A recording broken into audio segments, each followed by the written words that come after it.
Louvado seja nosso Senhor Jesus Cristo. Meus amados irmãos, nós estamos em tempo de eleições.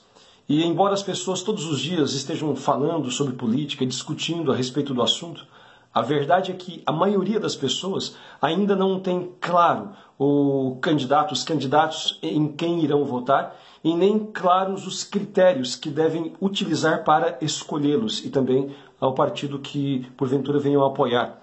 Por isso é importante que a gente fale a respeito do assunto. De 5 anos para cá, especialmente, o interesse dos brasileiros por política cresceu muito, especialmente após aquelas grandes manifestações de 2013, 2014, impeachment da Dilma, e, enfim, há o interesse das pessoas hoje a respeito do assunto política, porque as pessoas passaram a compreender melhor que o desprezo à política, ou pior ainda, a escolha de candidatos ruins tem consequências em nossa vida, na vida de nossa família e da sociedade.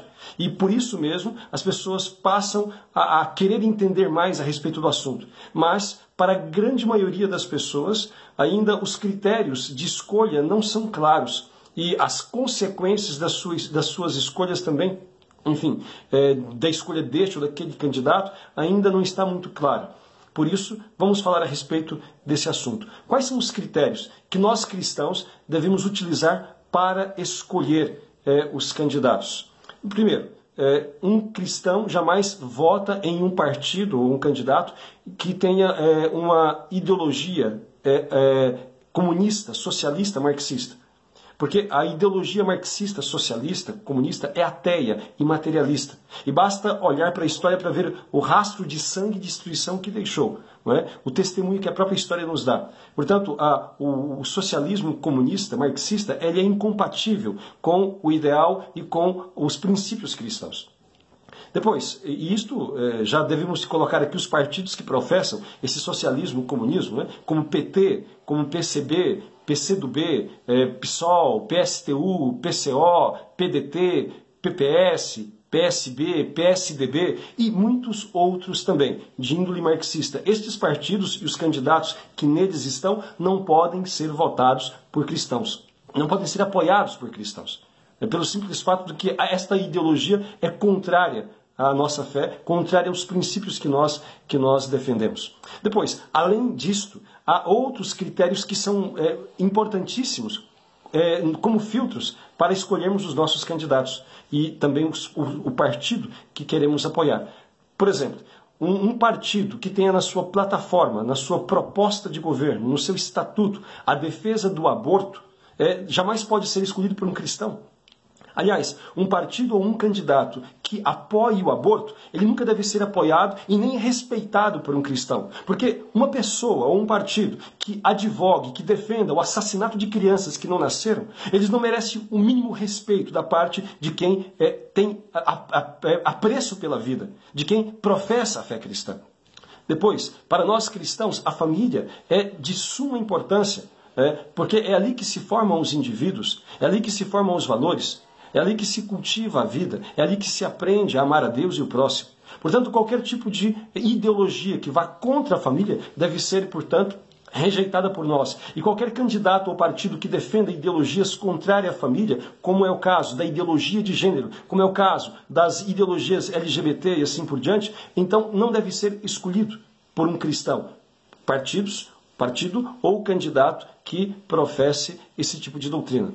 Também nós devemos rejeitar prontamente os partidos ou candidatos que advoguem, que defendam a legalização das drogas. Basta olhar ao nosso redor a epidemia de drogas no qual, infelizmente, a nossa sociedade entrou. Como tem destruído a vida de tantos jovens, de tantas famílias. Como tem sido a causa da violência em nosso país, em grande parte. A maior parte dos crimes que nós presenciamos, que nós ouvimos dizer, são por conta do narcotráfico. Portanto, uma pessoa que queira legalizar as drogas está contra não apenas os princípios cristãos, mas contra os princípios básicos de civilidade e de humanidade. Também não pode ser escolhido por um cristão, um candidato que tem a sua ficha suja, que depois de ter sido denunciado, julgado e condenado, comprovadamente foi tido como corrupto. Nós não podemos votar em quem traiu a confiança do povo, roubou do dinheiro público para benefício pessoal ou do seu partido. Colocados os critérios que devem nos fazer excluir um partido ou candidato, vamos colocar os critérios que nos devem fazer escolher, que são critérios nos quais tem que se enquadrar aqueles que nós, enquanto cristãos, podemos votar. Deve ser pessoas, candidatos e partidos que não atentem contra a nossa fé e os princípios cristãos. E, se possível, que os defenda. Mas pelo menos que não atuem contra. Então, já dito, partidos comunistas, socialistas não podem ser votados porque os seus princípios são contrários aos princípios cristãos. Depois, além de ser um partido ou um candidato que não atente contra a nossa fé cristã, precisa também que este candidato ele seja firme defensor da vida e da família. Um candidato que não tenha professado a sua mais profunda convicção na defesa da vida contra o aborto, na defesa da família contra a ideologia de gênero, não pode ser votado por nós cristãos. Não basta, portanto, que a pessoa se diga que é favorável à família, é favorável à vida, mas o seu discurso tem que ser bem claro e objetivo. Eu sou contra o aborto, eu sou contra a ideologia de gênero, eu sou contra a promoção da ideologia LGBT e assim por diante. Depois, é importante que o candidato ele seja ficha limpa, que ele não esteja realmente envolvido, não tenha sido condenado, pelo menos, por corrupção, que não tenha traído já a confiança do povo, envolvendo-se em corrupção ativa ou passiva, seja como for. E o tanto quanto possível, a pessoa tenha demonstrado boas propostas e boas ideias, competências, se já exerceu alguma função pública ou mesmo privada. Esses são critérios para que nós possamos escolher. Dito isto, vamos olhar então para os candidatos à presidência. Enfim, quais são os candidatos votáveis e não votáveis? Vamos começar pelo candidato do PT, que atualmente ainda é tido como Lula, mas este está preso por corrupção. Por que ele não pode ser votado por um cristão? Um cristão jamais pode votar no Lula ou em qualquer outro candidato do PT, seja esse Haddad ou seja outros. Por quê? Porque o PT, em sua plataforma, defende o aborto. É um partido comunista, socialista comunista, de índole marxista, que defende o aborto, defende a ideologia de gênero, defende a liberação das drogas e assim por diante. Todos esses contravalores que estão aí na contramão da nossa fé. Deve ser prontamente rejeitado. Uma pessoa que vote, seja em Lula, seja em PT ou qualquer partido que defenda o aborto, não é um cristão verdadeiro. É um traidor, pior do que Herodes. Porque aqueles que defendem o assassinato de crianças inocentes são covardes. Porque a pior forma de violência que existe é contra um ser indefeso, que não pode, então, defender-se a si mesmo. E isto é o aborto. É um assassinato covarde de uma criança que não pode defender-se. E quem defende isto jamais pode ser apoiado por um cristão. E se o cristão vota nestes candidatos, do PT ou de qualquer outro partido abortista, ele é cúmplice desses assassinatos. E terá que prestar contas a Deus por isso. Então, PT, Lula, Haddad não pode ser votado por um cristão. E o Ciro Gomes poderia ser votado? Absolutamente não, porque também é a favor do aborto, é a favor também desta ideologia de gênero, é a favor de tantas outras coisas que são contrárias à nossa fé, sem dizer que faz parte de um partido também de índole socialista, que é o PDT. A Marina Silva poderia ser votada por um cristão? Absolutamente que não, embora se diga evangélica.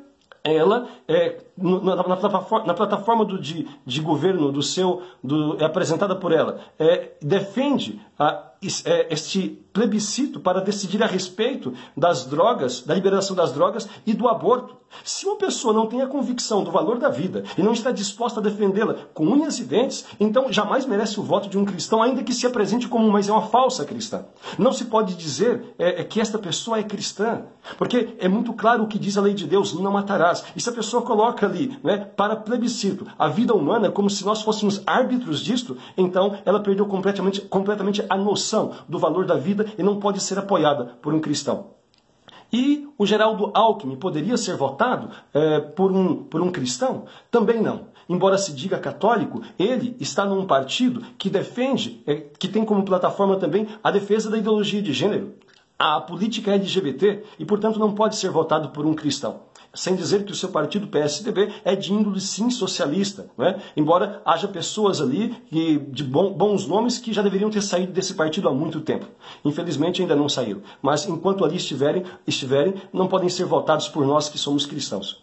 E depois, o que sobra, portanto, daqueles que têm chance de chegar à presidência? O que sobra é o Jair Bolsonaro, que se diz católico, embora não é praticante, mas que é o único que tem coragem de falar contra todas essas coisas, contra o comunismo, que tem assolado a humanidade já desde há muito tempo, contra o comunismo socialista que destruiu os nossos vizinhos como Cuba, Venezuela, enfim, Bolívia e outros. Ele tem coragem de falar sobre isto, que é contra isto. Ele é um candidato, né, que é contra esse sistema que se instaurou, ligado com ONU, Nova Ordem Mundial, etc. Portanto, neste ponto, merece o nosso apoio. Não apenas isto. É o único candidato que até agora falou com clareza contra o aborto, que é contra o aborto e que defende a vida em todas as circunstâncias. Depois, também foi o único que falou com clareza contra a ideologia de gênero e contra esta política estatal de promoção da ideologia LGBT, que se colocou contra esta erotização das nossas crianças e jovens através de material escolar do MEC. É aquele único que colocou-se contra também esta partidarização, essa ideologização esquerdista nas escolas, o que tem sido feito já há décadas em nosso país e que tem resultado esta sociedade como agora nós temos assistido.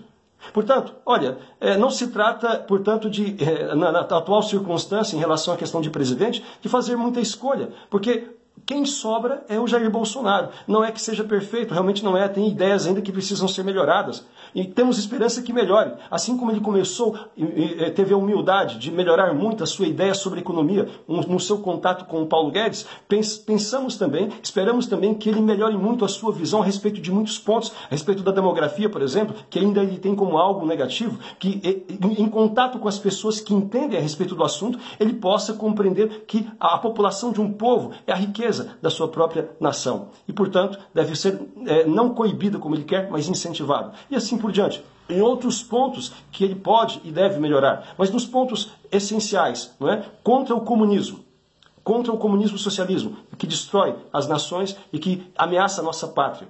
Contra o aborto. Contra a ideologia de gênero e a promoção da ideologia LGBT, né? Contra todo esse sistema de corrupção do qual ele não fez parte, graças a Deus. Então, uma vez que ele posicionou-se desta forma e tem, portanto, moral para dizer porque é coerente nesse sentido, então nós, enquanto cristãos, é o que nos resta apoiar. Em relação aos senadores, em relação aos deputados federais, que se escolha, então, candidatos que não sejam desses partidos da esquerda revolucionária. Que não esteja nenhum desses partidos que defendem o aborto, ideologia de gênero ou liberalização das drogas, que não estejam vinculados, não é, ao Foro de São Paulo ou à Nova Ordem Mundial. Depois, é preciso também, não é, ter em conta os governadores, deputados estaduais. Da mesma forma, não votem em candidatos que sejam de partidos desta esquerda revolucionária, que reproduz o modelo do sistema atual. Procure, enquanto possível, apoiar candidatos e votar em candidatos que sejam de partidos que não sejam contrários à nossa fé e que tenham a sua ficha limpa. Portanto, irmãos, é isto. Procuremos suplicar muito a Deus a graça de iluminar o nosso povo, para que possa fazer a escolha certa e que a gente possa ter a graça de sair deste avanço, de barrar este avanço, melhor falando, rumo ao comunismo que nós iniciamos com PSDB e PT. Que, se Deus der-nos a graça da vitória do Jair Bolsonaro, será então um início da derrocada deste domínio da esquerda no Brasil. Isto, a superação ainda vai demorar décadas, porque o domínio deles foi muito capilar, mas pelo menos teremos um início muito significativo. Com a possibilidade, portanto, de políticas estatais que coíbam o avanço ideológico e que também promovam o bem comum sem, de fato, colocar em risco os valores cristãos, que é o sustento, da sociedade. Que nós possamos ter dias de paz e de maior prosperidade para o bem do nosso povo. Louvado seja nosso Senhor Jesus Cristo.